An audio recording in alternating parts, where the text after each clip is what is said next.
نماز کی قبولیت کی شرط کیا ہے؟ چنانچہ نماز کی قبولیت کے لیے جہاں نیت کا خالص ہونا لازم ہے، وہی نماز کا شریعت کے حکم کے موافق پڑھنا بھی لازم اور ضروری ہے۔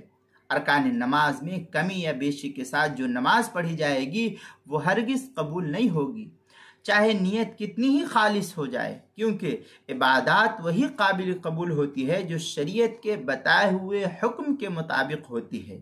لہذا ضروری ہے کہ نماز کے تمام تر ضروری مسائل مستحضر ہو، کہاں پر رکوع، کہاں پر سجدہ، کہاں پر سجدہ سہو، کہاں پر تلاوت، کیسا وضو، یہ سب مستحضر ہونی چاہیے تاکہ نمازی ہر اعتبار سے کامل نماز کو پڑھ سکے اور ہم اس عظیم عبادت کی عظیم الشان ثواب سے بفضل خداوندی بہرہبر ہو سکے۔ چنانچہ ارشاد خداوندی ہے، حافظوا علی الصلاوات والصلاۃ الوسطی وقوموا للہ قانتین۔ یہ سورہ بقرہ پارہ نمبر 2 آیت نمبر 238 کی یہ عبارت ہے۔ نگہبانی کرو نمازوں کی اور بیچ والی نماز کی، اور کھڑے ہو اللہ کے لیے باادب ہو کر کے۔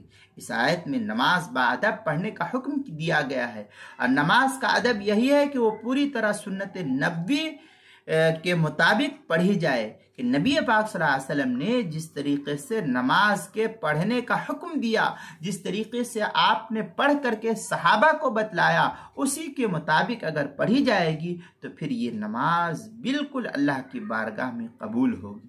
چنانچہ یہ تفصیل دیکھنی ہے تو کتاب المسائل کی پہلی جلد صفحہ 237 اور 238 پر دیکھ سکتے ہیں، وہاں بھی اس کی تفصیل نقل کی گئی ہے۔